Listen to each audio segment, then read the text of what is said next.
നമസ്കാരം. ടോഷ്മാസ് കിച്ചൻ്റെ പുതിയൊരു എപ്പിസോഡിലേക്ക് എല്ലാവർക്കും സ്വാഗതം. ഞാൻ ടോഷ്മ.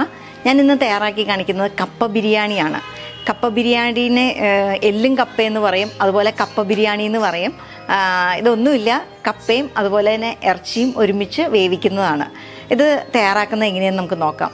കപ്പ ബിരിയാണി തയ്യാറാക്കാനായിട്ട് ഞാൻ ഇപ്പം 1/2 കിലോ ബീഫാണ് എടുക്കുന്നത്. ഈ ബീഫ് നന്നായിട്ട് കഴുകി വെച്ചേക്കുന്നതാണ്.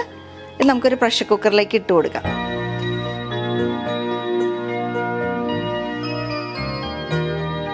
ഇത് നമ്മൾ ഈ 1/2 കിലോ ബീഫ് പ്രഷർ കുക്കറിലേക്ക് ഇട്ട് കൊടുത്തു. ഇനി ഇതിലേക്ക് 4 പച്ചമുളക് അരിഞ്ഞ് വെച്ചേക്കുന്നതാണ്, നീളത്തിൽ കീറി വെച്ചേക്കുന്നതാണ്. ഇത് ചേർത്ത് കൊടുക്കാം. അതുപോലെ വെളുത്തുള്ളിയുണ്ട്, ഒരു 6 അല്ലി വെളുത്തുള്ളി, ഇതും ചേർക്കാം. അതുപോലെ തന്നെ ഒരു വലിയ കഷ്ണം ഇഞ്ചി, ഇതും ചേർക്കണം. ഇനി നമുക്ക് ചുമന്നുള്ളി അല്ലെങ്കിൽ സവോള, ഞാൻ ചുമന്നുള്ളിയാണ് എടുത്തേക്കുന്നത്. ഒരു 8 അല്ലി ചുമന്നുള്ളി എടുത്തിട്ടുണ്ട്, ഇതും ചേർക്കാം. ഇത് 1 ടേബിൾ സ്പൂൺ മുളക് പൊടിയാണ്, ഇത് ചേർക്കാം. അതുപോലെ മല്ലിപ്പൊടി, ഇതും 1 ടേബിൾ സ്പൂൺ തന്നെയാണ്, ഇതും ചേർക്കാം. ഇനി മഞ്ഞൾപ്പൊടി ഉണ്ട്, മഞ്ഞൾപ്പൊടി നമുക്ക് ഒരു 1/2 ടീസ്പൂൺ ചേർത്താൽ മതി. അതുപോലെ ഇത് ഗരം മസാലയാണ്, അതും 1/2 ടീസ്പൂൺ. പെരിഞ്ജീരകം പൊടിച്ചതാണ്, ഇത് ഒരു 1/2 ടീസ്പൂൺ ചേർക്കാം. ഇത് കുരുമുളക് പൊടിയാണ്, കുരുമുളക് പൊടി നമുക്ക് 1 ടീസ്പൂൺ ചേർക്കാം.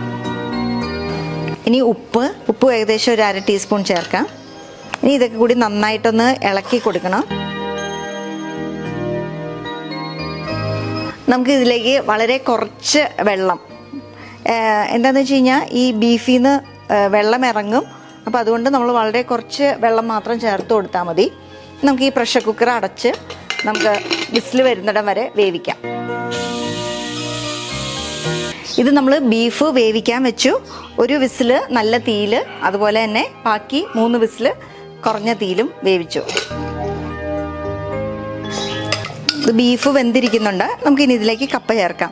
ഇതൊരു 1.5 കിലോ കപ്പയാണ്. 1.5 കിലോ കപ്പ അതിൻ്റെ തൊലിയെല്ലാം കളഞ്ഞ് നാരെല്ലാം കളഞ്ഞ് ചെറിയ കഷ്ണങ്ങളായിട്ട് മുറിച്ച് വെച്ചേക്കുന്നതാണ്. ഇത് 1.5 കിലോ കപ്പയൊക്കെ വാങ്ങിച്ചാലാണ് നമുക്ക് തൊലിയും നാരും എല്ലാം പോയി കഴിയുമ്പം കുറച്ചെങ്കിലും കാണുകയുള്ളൂ. ഇപ്പം നിങ്ങൾക്ക് വേണമെങ്കിൽ ഒരേ കണക്കിലെടുക്കാം. അതുപോലെ അതായത് 1 കിലോ ബീഫും അതുപോലെ 1 കിലോ കപ്പയായിട്ട് എടുക്കാം. 1.5 കിലോ കപ്പ വാങ്ങിച്ച് തൊലിയെല്ലാം കളഞ്ഞ് നാരെല്ലാം കളഞ്ഞ് വരുമ്പോൾ ഏകദേശം 1 കിലോ ഒക്കെ കാണുകയുള്ളൂ. അപ്പോൾ എപ്പോഴും ഏറ്റവും മിനിമം എടുക്കുമ്പം ഒരു 1.5 കിലോ എങ്കിലും എടുക്കുന്നതാണ് നല്ലത്. ഒന്ന് മിക്സ് ചെയ്ത് കൊടുക്കാം. കപ്പ ചേർത്ത് നമ്മൾ പ്രഷർ കുക്കർ മൂടി വെച്ചു. ഇനി നമുക്കിത് 1 വിസിലോടി അടുപ്പിക്കാം, ഈ കപ്പയൊന്ന് വെന്ത് കിട്ടാൻ വേണ്ടിയിട്ട്. ഇനി എന്ത് ചെയ്യണമെന്ന് വെച്ചാൽ ഇത് തേങ്ങ വറുത്ത് വെച്ചേക്കുന്നതാണ്. ഇത് തേങ്ങ വറുക്കുന്നതിന് മുമ്പ് ഒന്ന് മിക്സിയിൽ അടിച്ച് എല്ലാം ഏകദേശം ഒരേ കനത്തിലാക്കിയിട്ട് വറുക്കണം. അല്ലെങ്കിൽ എന്ത് പറ്റുമെന്ന് വെച്ച് കഴിഞ്ഞാൽ കുറച്ച് കരിഞ്ഞു പോകും, കുറച്ച് ഇങ്ങനെ ബ്രൗൺ കളറായിട്ട് വറുത്ത് കിട്ടാതെയും ഇരിക്കും. അപ്പം ഇത് തേങ്ങ വറുത്ത് വെച്ചേക്കുന്നതാണ് ഒരേപോലെ.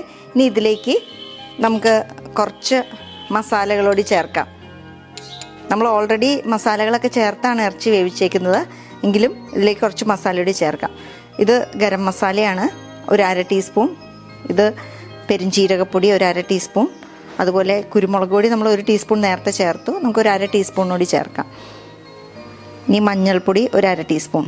ഇത്രയും ചേർത്തിട്ട് ഈ കപ്പ വേവുന്ന സമയത്ത് വളരെ കുറച്ച് വെള്ളം ചേർത്ത് ഈ തേങ്ങ വറുത്തത് ഈ മസാലകളും ചേർത്തത് നമുക്ക് നന്നായിട്ട് അരച്ചെടുക്കാം.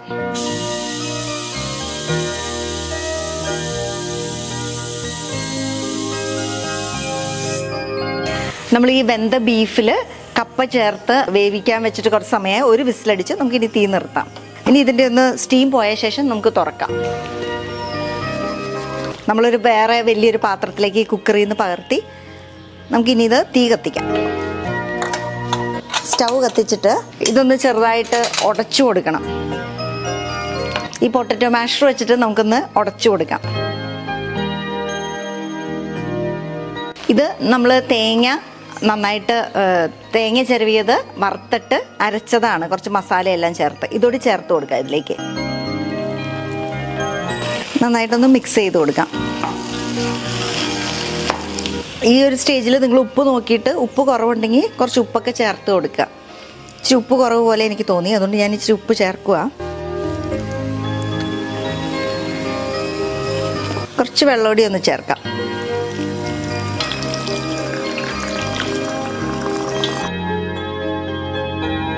ഇതാ നല്ലതായിട്ട് ചൂടായിട്ടുണ്ട്. സ്റ്റൗ നിർത്തിയിട്ട് ഇതിൻ്റെ മുകളിലോട്ട് കുറച്ച് കറിവേപ്പില ചേർത്ത് കൊടുക്കാം. നല്ല ചൂടോടെ തന്നെയാകുമ്പോൾ നമുക്ക് കറിവേപ്പില നന്നായിട്ട് വാടി കിട്ടും.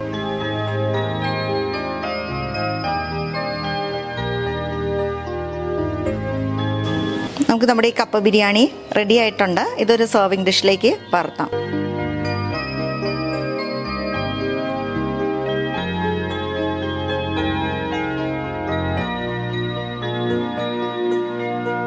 ഞാനിന്ന് തയ്യാറാക്കിയത് കപ്പ ബിരിയാണിയാണ്. ഇത് എല്ലും കപ്പ എന്നും പറയും. നമ്മൾ ബീഫും ഇടും, അതുപോലെ തന്നെ എല്ലും ഇടാറുണ്ട് സാധാരണയായിട്ട്. അതുപോലെ കുറച്ച് നെയ്യൊക്കെ ഉണ്ടെങ്കിൽ ആ നെയ്യൊക്കെ ഉരുകി കപ്പയിലോട്ടൊക്കെ പിടിക്കുമ്പം നല്ല ടേസ്റ്റ് ആയിരിക്കും. ഇതെല്ലാവർക്കും ഇഷ്ടമുള്ളൊരു റെസിപ്പിയാണ്.